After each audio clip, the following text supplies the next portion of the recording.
So what a packet is, let me do a new one. Alright, so what a packet is, you can think of it as like a mail. Alright, so you got IP address here, you have your, I'll just put U, or a Y, sorry.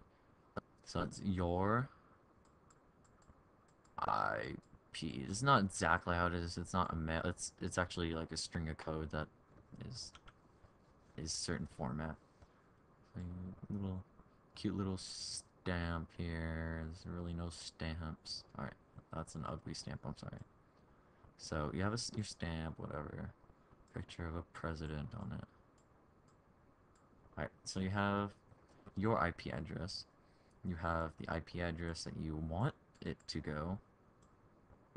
So destination D, I'll just put D. DIP, it's kind of hard for me to spell. So you have your destination IP. You have like a protocol. Just put pro. Your port. So I'll explain that also. Like what port you want to connect to, and then like I guess what do you want to access? Because I can host multiple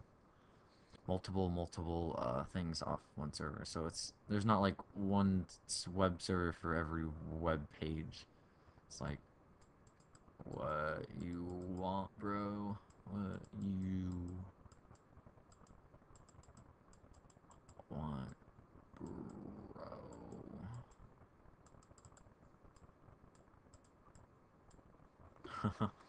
Right.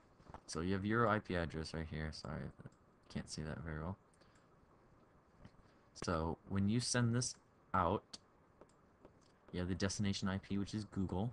After the DNS lookup, if you typed in like www.google.com and not the IP address. So it has the destination IP, where it's going, who it's from. So obviously, when he gets there, it's like, okay. So if you don't have that, it's like, okay, what do I do now with this? Like, where do I send it back? I'm not just gonna randomly give information to some random IP. And then the port. So what a port is, you can think of it as a wall with holes. All right. So what a port is, there's ports ranging from like 1 to tens of thousands and crazy number. So but there's ports that are reserved. Most ports are unofficial, like whether it's a game or an application or something, but some ports, there's different ports that is specifically reserved for something. So alright, basic ports. Port 80 is HTTP. HTTP. Port 80 is HTTP. So when you access a web page, here I'll look it up. Common ports. So when you access a web page such as google.com, it is going through what is called port 80. Right, here we go. This can be very useful. Alright, so port 80. Let me look through here, see this. Alright, so another one that you will need to know is SSL 443. SSL is security link or something. I forget, secure link. I forget exactly what it stands for. But what it is, it's a good encryption that uses like when you like type in your banking account. PayPal uses it. Some websites, pretty much any website with a transaction will use it, or at least should use it. So it's pretty much when you send it out to, say, like the store. I'm gonna put a present to get your present. You right. So when you send it out and your packets are going out, right? What SSL helps you do is, so in case there's like a bad guy in the middle that's reading your packets, which is called packet sniffing. So it makes sure that if a guy in the middle intercepts your packets before it gets to your destination, that it's all encrypted mumbo jumbo, because there's the encryption is something later, but pretty much it makes sure that the other person cannot read it. Because if the other person could read it, then they can easily see passwords, and they can easily see other um, bad stuff that you might have, like credit card numbers that could be really, really bad if if you ever had that like to some random person. Right, so remember we did DNS. DNS is 53.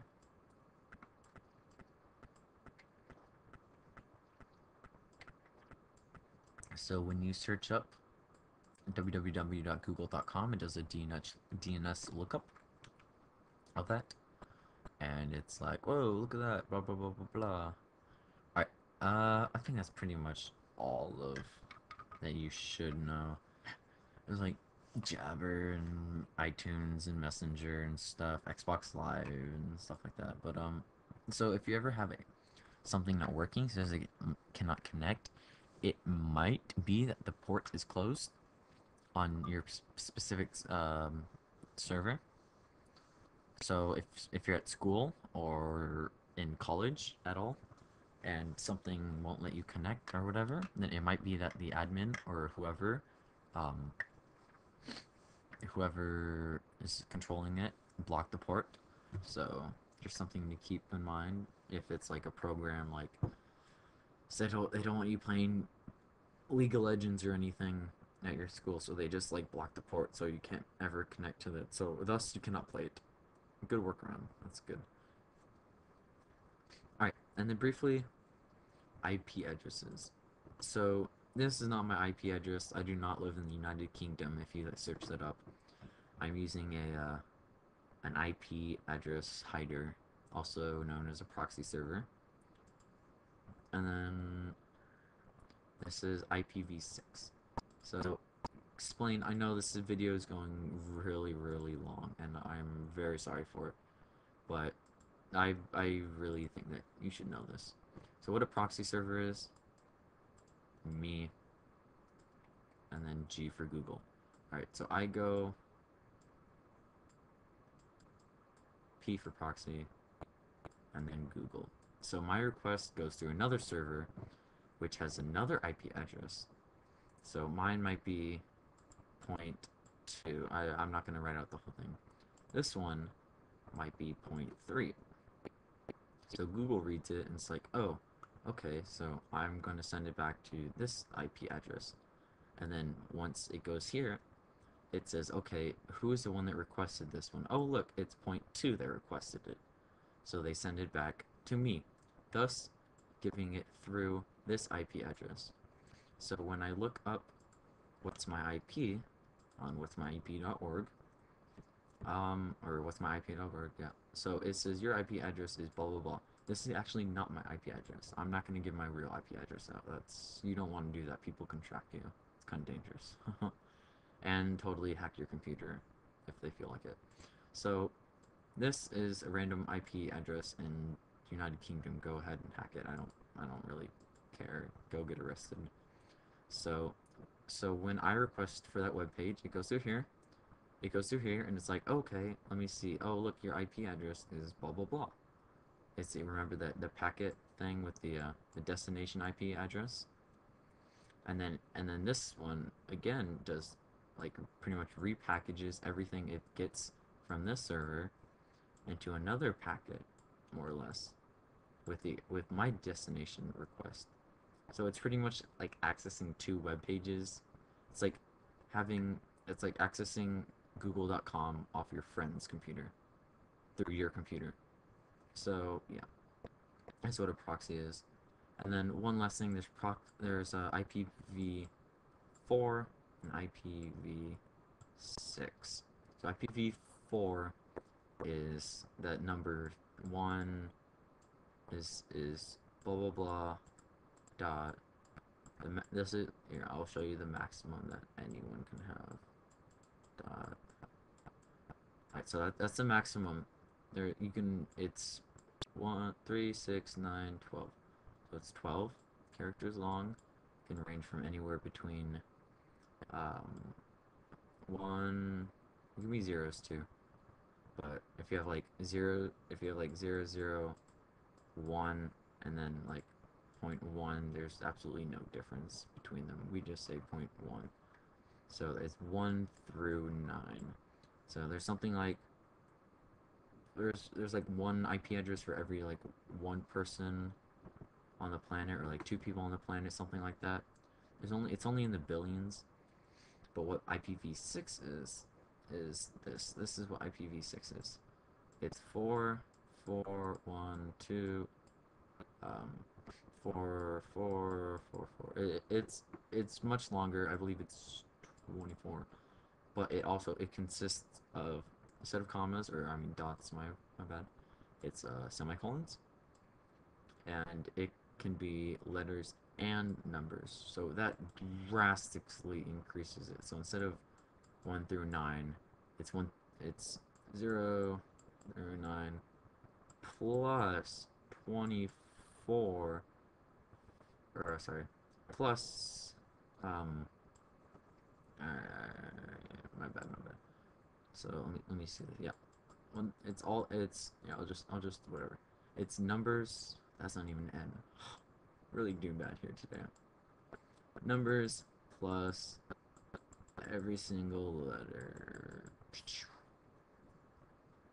plus even more spaces. Alright, so it's the numbers plus the letters plus even more spaces. And there's this insanely ridiculous number. There's like each person alive can have something. I think it's like in the octillions of IP addresses for them. It's literally never gonna run out. That's what we said about IPv6. And kind of the weird thing is, we technically didn't run out. The federal government has about 280 million IP addresses that they control. Hundreds, thousands, billions. Yep, millions. They have about that many million IP addresses that they've bought.